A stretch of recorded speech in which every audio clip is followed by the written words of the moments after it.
ಇವತ್ತು ಮೂಲಂಗಿ ಮತ್ತೆ ಮೊಸರನ್ನ ಯೂಸ್ ಮಾಡಿಕೊಂಡು ಒಂದು ರೆಸಿಪಿ ಮಾಡೋಣ. ಮೂಲಂಗಿ ಮೊಸರು ಸಾರು ಅಂತ ಬೇಕಾದ್ರೂ ಅನ್ಕೋಬಹುದು. ಈ ಕಡೆ ಎಲ್ಲ ಇದನ್ನ ಮೆಣಸೊಳೆ ಅಂತ ಹೇಳ್ತಾರೆ. ಮೂಲಂಗಿಲ್ ಮಾಡಿದ್ರೆ ತುಂಬಾ ಚೆನ್ನಾಗಿರುತ್ತೆ.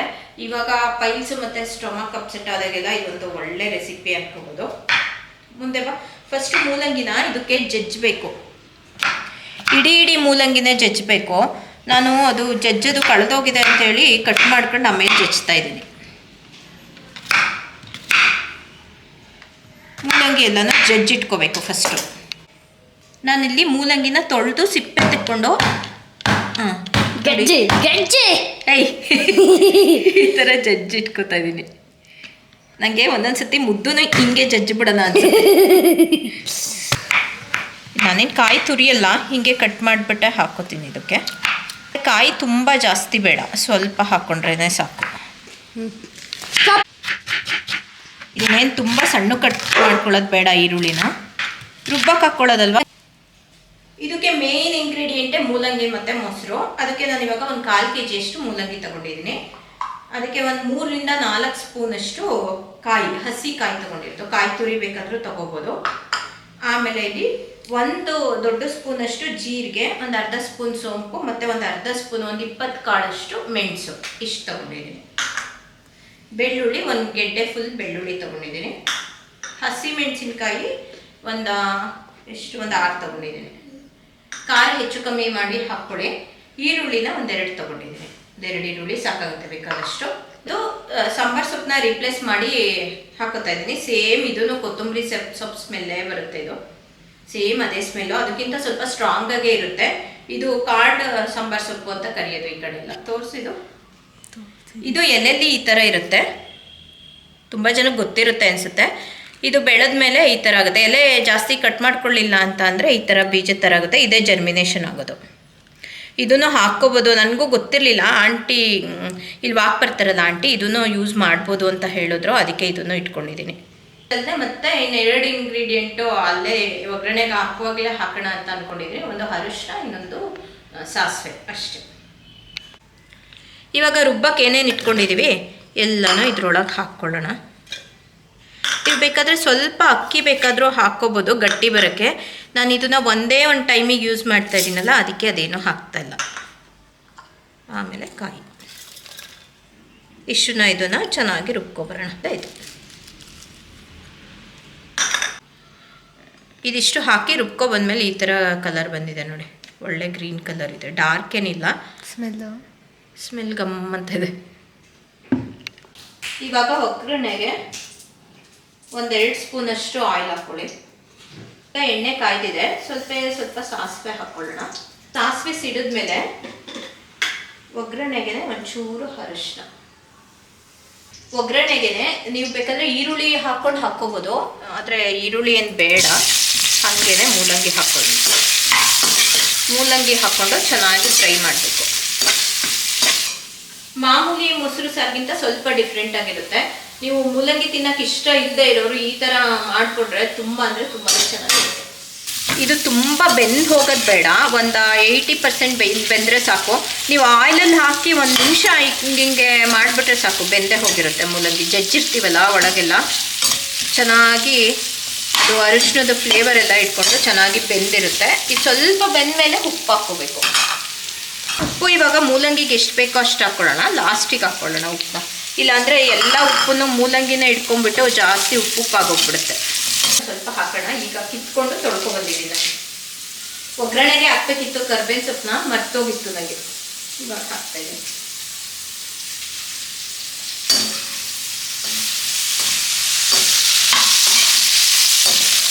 ಮೂಲಂಗಿ ಒಂದು 70 to 80% ಬೆಂದಿದೆ. ಈಗ ರುಬ್ಬಿಟ್ಕೊಂಡಿದ್ದಲ್ಲ ಖಾರ ಹಾಕ್ಕೊಳ್ಳಿ. ಇದನ್ನೊಂದು 5 ನಿಮಿಷದಷ್ಟು ಬೇಯಿಸ್ಕೊಳ್ಳೋಣ. ಹಸಿ ಸ್ಮೆಲ್ಲೆಲ್ಲ, ಖಾರದ್ದು ಸ್ಮೆಲ್ ಹೋಗಿ ಅದೇ ಟೈಮಲ್ಲಿ ಮೂಲಂಗಿನ ಅದ್ರ ಫ್ಲೇವರ್ಸ್ ಎಲ್ಲ ಇಟ್ಕೋಬೇಕು. ಇದು ಇವಾಗ ಎಲ್ಲ ರೆಡಿ ಆಗಿದೆ. ಇನ್ನೇನಿಲ್ಲ, ಅದನ್ನು ಹಾಕಿ ಒಂದು 5 ಮಿನಿಟ್ಸ್ ಬೇಯಿಸಿದ್ದೀನಿ ಅಷ್ಟೇ, ಇನ್ನೇನು ಮಾಡಿಲ್ಲ. ಮೂಲಂಗಿ ಎಲ್ಲ ಬೆಂದಿದೆ ಮತ್ತು ಖಾರದ್ದು ಹಸಿ ಸ್ಮೆಲ್ ಎಲ್ಲ ಹೋಗಿ ಒಂಥರ ಸಾಂಬಾರು ಫ್ಲೇವರ್ ಎಲ್ಲ ಸ್ಟಾರ್ಟ್ ಆಗಿದೆ. ಇವಾಗ ನೋಡಿದ್ರೆ ನೀವು ಇದು ಒಂಥರ ಗ್ರೇವಿ ಥರ ಇದೆ. ಇದು ಮೊಸರಿಗೆ ಮಿಕ್ಸ್ ಮಾಡ್ಕೊಳ್ಳೋದು. ಈ ಮೊಸರಿಗೆ ಮಿಕ್ಸ್ ಮಾಡ್ಕೊಳ್ಳೋಕೆ ಮುಂಚೆ ಫಸ್ಟ್ ಇದನ್ನು ತಣ್ಣಗಾಗಕ್ಕೆ ಬಿಡಬೇಕು.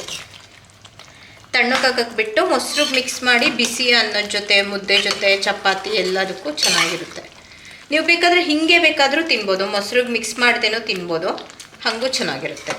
ನಾನು ಆವಾಗಲೇ ಹೇಳಿದ್ನಲ್ಲ, ಮೂಲಂಗಿಗೆ ಸ್ವಲ್ಪ ಉಪ್ಪು ಹಾಕಿದ್ದೆ. ಇವಾಗ ಲಾಸ್ಟು ಖಾರಕ್ಕೆಲ್ಲ ಬೇಕಾಗಿರೋ ಅಷ್ಟು ಉಪ್ಪು ಹಾಕ್ಕೊಂಡು ಸ್ಟವ್ ಆಫ್ ಮಾಡಿ ತಣ್ಣಗಾಕಕ್ಕೆ ಬಿಡೋಣ. ಇವಾಗ ಇದು ಫುಲ್ ತಣ್ಣಗಾಗಿದೆ. ಇದನ್ನು ಸ್ವಲ್ಪ ಹಾಕ್ಕೊಂಬಿಟ್ಟು ಇದನ್ನು ಸ್ವಲ್ಪ ಹಾಕ್ಕೊಂಡು ಮೊಸರು ಮಿಕ್ಸ್ ಮಾಡ್ಕೊಳ್ಳೋದು. Super healthy recipe. ಮಳೆ ಬರಬೇಕಾದ್ರೆ ಅಂತೂ ಟೇಸ್ಟ್ ಇನ್ನೂ ಎನ್ಹಾನ್ಸ್ ಆಗುತ್ತೆ ಇದ್ರದ್ದು. ನಮ್ಮ ಮನೇಲಿ ಇದೊಂಥರ ಎಲ್ಲರಿಗೂ ಇಷ್ಟ. ನನಗೆ ಗ್ರೀನ್ ಇರೋ ಸಾಂಬಾರುಗಳು ಇಷ್ಟ ಆಗುತ್ತೆ. ಸೊಪ್ಪಿನ ಸಾರು, ಇದು ಗಡ್ಗೆ ಸೊಪ್ಪಿನ ಸಾಂಬಾರು, ಈ ಥರದ್ದೆಲ್ಲ. ಇದಕ್ಕೆ ನೀವು ಮೂಲಂಗಿ ಬದಲು ಬೇಕಾದರೆ ಸೌತೆಕಾಯಿ ಬೇಕಾದರೂ ಯೂಸ್ ಮಾಡ್ಬೋದು. ಇದೆರಡು ಕಲಸಾದ್ಮೇಲೆ ಈಗ ರೆಡಿ ಇದೆ ಇದು.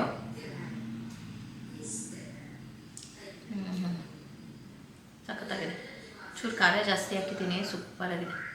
ಮಳೆ ಬರ್ತಾ ಇರೋದಕ್ಕೂ ಅದಕ್ಕೂ ಸೂಪರ್ ಸಾಂಬಾರು ಮಾತ್ರ ಇದು. ಏನು ರೇನ್ಬೋ? ರೇನ್ಬೋ ಅಲ್ಲಿದೆ. ಎಲ್ಲಿ? ಫುಲ್ ಕಲರ್ಫುಲ್ಲಾಗಿ ಬಂದಿದೆಯಾ? ನೀನು ಕನ್ನಡಕ ಎಲ್ಲಿ? ಅಲ್ಲಿದೆ. ತೆಗಿಬಾರ್ದು ಅಂತ ಹೇಳಿಲ್ವಾ ಡಾಕ್ಟ್ರು? ಹಾಕೋ ಬರೋದು.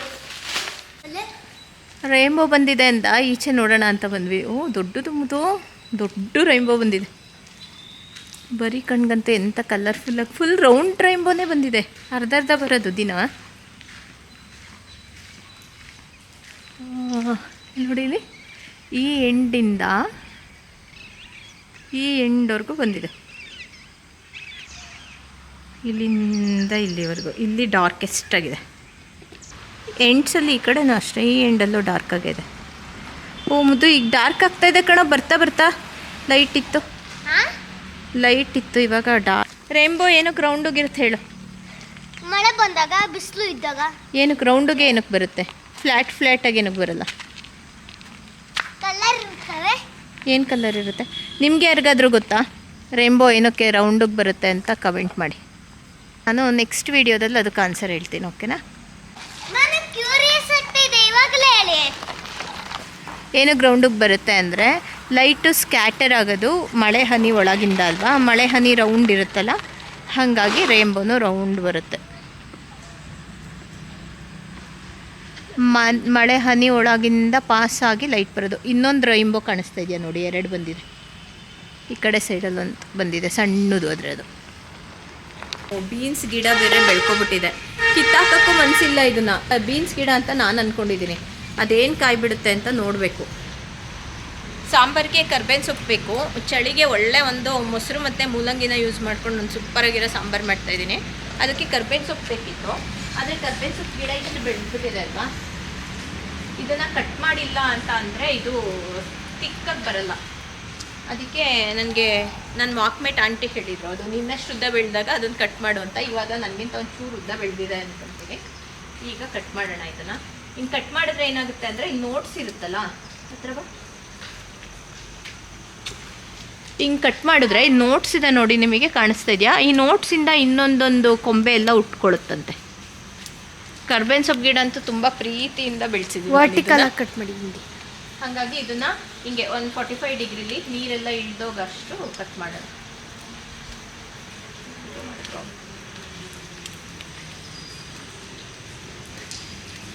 ಅಯ್ಯೋ, ಇಷ್ಟನ್ನೇ ಈಗ ಅಡುಗೆಗೆ ಯೂಸ್ ಮಾಡ್ತಿದ್ದೀನಿ. ಏನು ತಿಕ್ಕಾಗಿ ಕಟ್ ಮಾಡಿದ್ರೆ ಸ್ಮೆಲ್ ಹೆಂಗೆ ಬರ್ತಾಯಿದೆ ಗೊತ್ತಾ? ಕರ್ಬೇವಿನ ಸೊಪ್ಪಿಂದು ಫ್ರೆಶ್ ಸ್ಮೆಲ್ಲು. ರೇನ್ಬೋ ಕ್ಯಾಮ್ರಾದಲ್ಲಿ ಬರಲಿಲ್ಲ ನೋಡಿ, ಫೋನಲ್ಲಿ ಕಾಣಿಸ್ತಾ ಇದೆ ಫುಲ್ ರೌಂಡ್.